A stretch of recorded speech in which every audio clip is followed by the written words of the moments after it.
We're very honored. Joining us on set, Timothy Cardinal Dolan, the Archbishop of New York. Eminence, thank you for doing this. Larry, I'm the one who's grateful. It's always good to be with you. No. It's terrific stuff. A couple of things. I don't want to politicize this. Let's just talk in general terms.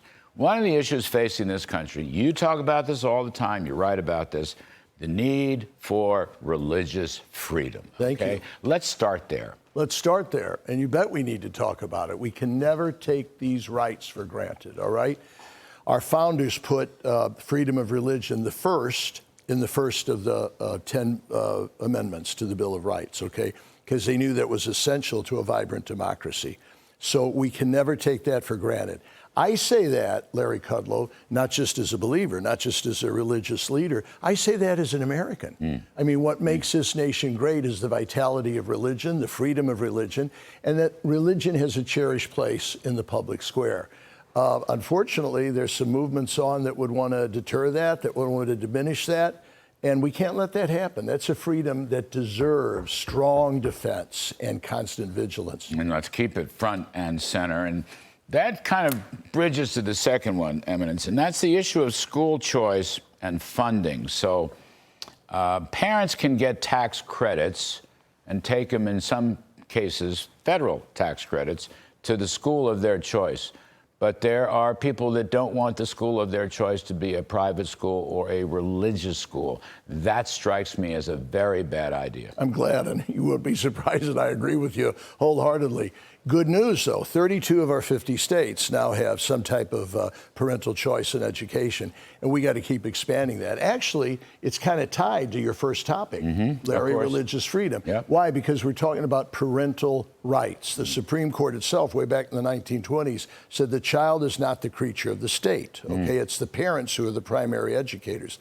I can't figure this out. We Americans are known for our common sense, our pragmatism. We are suspicious of monopolies, and yet we got this government school monopoly that is strangling our educational system, and we're denying parents the right to see that their hard-earned tax money going to education, they can't use it to send their kids to the school of their choice. So to me, it's kind of a no-brainer, and I'm hoping that we make some progress. In general, there's far too much, my view, I don't care if you call it woke or cancel culture or whatever, but there's far too much hostility to religion thinking, religion in the family, religion in the community, religion in the schools, far too much secularity, if that's the right word, far too much secular thinking. I don't understand, Eminence, how you could have a great country, how you can have tightly knit families, how you can have communities that get along without some religious sense and guidance and morality alongside it. I don't understand it. I don't understand it either, Larry, and nor did our founders. Remember Alexis de Tocqueville, probably the most eminent commentator on the American genius. He came in the 1830s, and he said, he came from France. He said, how is this experiment, this noble experiment in democracy, going to keep from diminishing into mob rule, all right?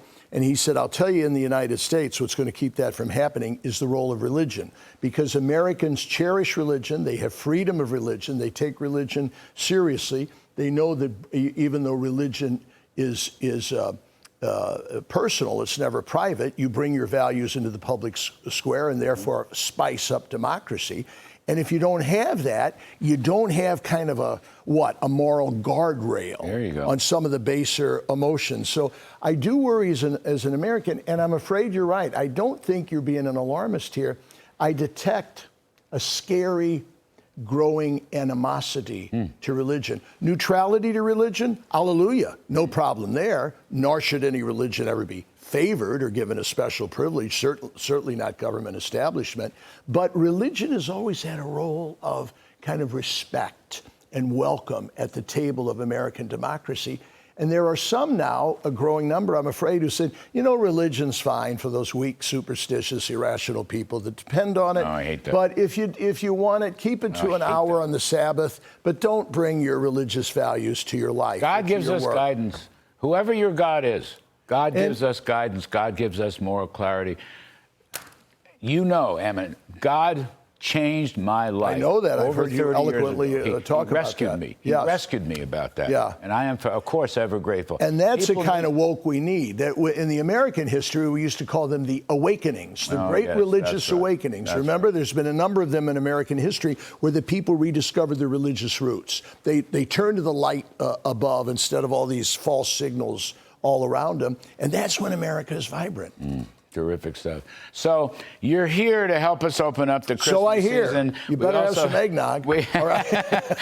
I'll help you. I'll exercise whatever influence I have, even though I won't take a drop. Anyway, but this is also, I'm going to be off next week, but next week is a great holiday, Thanksgiving. Happy Thanksgiving to you, Larry. And to you, sir. But family. It is a moment of gratitude. It seems to me this is still a great country.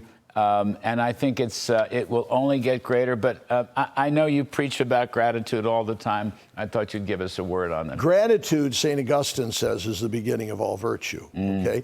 Gratitude is also in itself an act of faith. We're only grateful if we realize that certain gifts come from without and not from within. They're not ours by right. We're not entitled to them. So we obviously turn to the maker of the universe, give him any name that you want, and we're grateful, okay? And when we're grateful, we want to live lives of gratitude, all right?